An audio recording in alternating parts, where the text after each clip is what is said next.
স্বাগতম বন্ধুরা আমাদের ইউনিটি গেম ডেভেলপমেন্টের আজকের পর্বে আমরা শিখব সি শার্প এর ভেরিয়েবল যেমন ইন্ট, ফ্লোট, স্ট্রিং আর দেখব ইউনিটিতে কিভাবে এগুলো ব্যবহার করা হয়। তাহলে বন্ধুরা চলুন কোনো প্রকার দেরি না করে শুরু করি। ভেরিয়েবল মানে হচ্ছে এমন একটি জায়গা যেখানে আমরা ডেটাগুলো রাখব, যেমন এজ, নেম, স্কোর। ভেরিয়েবল হচ্ছে গেমের মেমোরি বক্স যেখানে আমরা ডেটা জমিয়ে রাখব এবং প্রয়োজন অনুযায়ী ব্যবহার করতে পারব। তো বন্ধুরা এখানে আমরা এক্সাম্পল হিসেবে একটি কোড নিয়েছি। এখানে আমরা দেখতে পাচ্ছি ইন্ট, ফ্লোট, স্ট্রিং এবং বুল। মূলত আজকে আমরা এই চারটি ভেরিয়েবল সম্পর্কে কথাবার্তা বলবো। ইন্ট প্লেয়ার হেলথ, এখানে আমি 100 ব্যবহার করেছি। ইন্ট মূলত পূর্ণ সংখ্যা, গেমের লেভেল বা হেলথ বোঝানোর জন্য আমরা ব্যবহার করব। Next float. ফ্লোট হচ্ছে গেমের স্পিড বা স্কোর বোঝানোর জন্য। মূলত দশমিক সংখ্যাকে ফ্লোট ভেরিয়েবল দিয়ে ডিক্লেয়ার করা হয়। এরপরে হচ্ছে স্ট্রিং। স্ট্রিং মূলত কোনো লেখা বা text, name or dialogue declare করার জন্য ইউজ করা হয়। যেমন এখানে আমি প্লেয়ার নেম ডিক্লেয়ার করার জন্য স্ট্রিংটাকে ব্যবহার করেছি। এরপর হচ্ছে বুল। এখানে আমরা দেখতে পাচ্ছেন একটি কোড করেছি, বুল ইজ লাইভ ট্রু। বুল মূলত সত্য অথবা মিথ্যা ডিক্লেয়ার করার জন্য ব্যবহার করা হয়।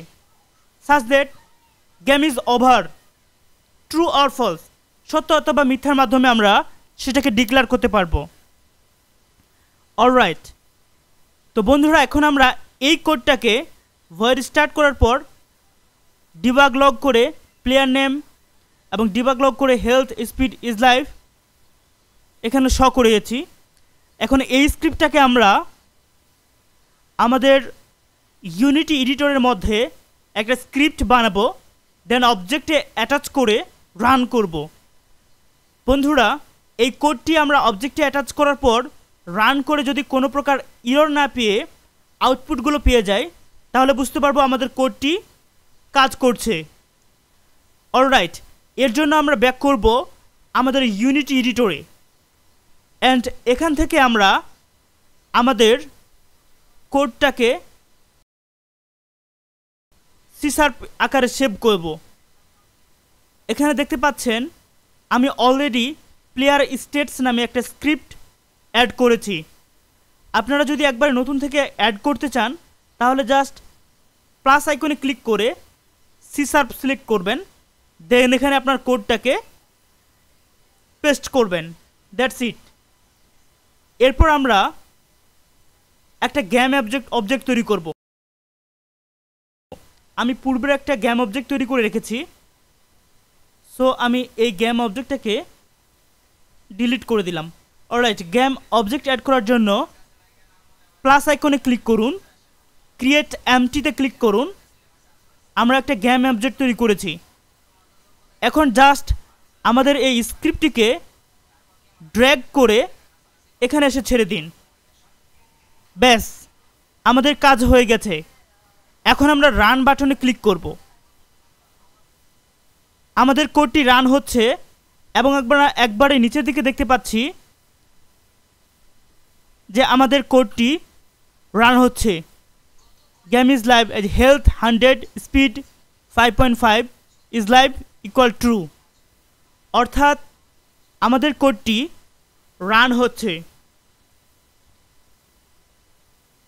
তো বন্ধুরা আজকে আমরা শিখলাম ভেরিয়েবল মানে কি, ভেরিয়েবলের কাজ কি, ইন্ট, ফ্লোট, স্ট্রিং এবং বুল ভেরিয়েবল।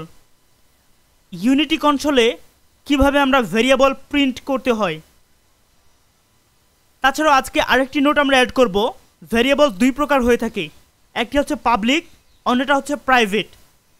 প্রাইভেট ভেরিয়েবল কেবল গেমের মধ্যে কাজ করে।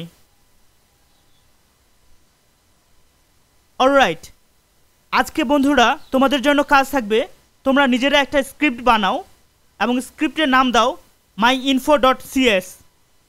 স্টার্ট ফাংশনে নিজের নাম, বয়স এবং শখ ভেরিয়েবলে লিখুন। কনসোলে সব কিছু দেখান। আজকের পর্বে আমরা শিখলাম গেমে ভেরিয়েবল কতটা গুরুত্বপূর্ণ। পরবর্তী পর্বে আমরা শিখব ইউজার ইনপুট, মানে কিভাবে প্লেয়ার কিবোর্ড দিয়ে গেম কন্ট্রোল করবে। ততক্ষণ পর্যন্ত ভালো থাকো সবাই। আল্লাহ হাফেজ।